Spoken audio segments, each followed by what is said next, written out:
Old city metro کام 1200 properties جائیدادیں متاثر ہوں گی۔ MGBS بس اسٹینڈ تا چندرائن گٹا 7.5 کلومیٹر میٹرو راہداری کے درمیان سڑک کو کشیدہ بنانے اور اولڈ سٹی میٹرو ریل کے اسٹیشنوں کی تعمیری کام میں جملہ 1200 جائیدادیں پراپرٹیز متاثر ہوں گی۔ Managing director HMRL NVS ready نے کہا کہ حصول عرضی قانون کے تحت اولڈ سٹی پرانے شہر میں میٹرو کام کے لیے حصول عرضی کا عمل شروع کیا جا رہا ہے۔ اس عمل کی تکمیل کے لیے تقریباً 8 ماہ کا وقت لگے گا۔ انہوں نے مزید کہا کہ اس راہداری میں اختیاری انجینئرنگ حل، میٹرو پلیئرز اسٹیشن مقامات کے متحد ایڈجسٹمنٹ کے ذریعے تقریباً 103 مذہبی اور دیگر حساس ڈھانچوں کا تحفظ کیا جائے گا۔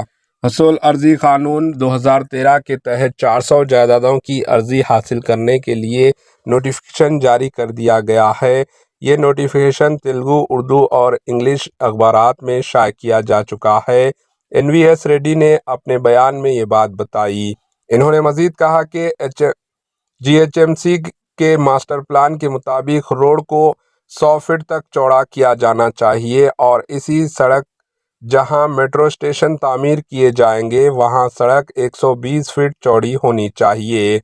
دارالشفا جنکشن سے شاہ علی بنڈا تک کی سڑک کی موجودہ چوڑائی 50 فٹ تا 60 فٹ ہے، جبکہ شاہ علی بنڈا جنکشن تا چندرائن گٹا والی سڑک 80 فٹ چوڑی ہے۔ اس طرح دارالشفا تا شاہ علی بنڈا سڑک تک ہر ایک جائیداد کا 20 فٹ حصہ منہدم کیا جائے گا، یعنی توڑا جائے گا، جبکہ شاہ علی بنڈا تا چندرائن گٹا تک سڑک کے دونوں جانب جائیدادوں کا 10 فٹ حصہ متاثر ہوگا۔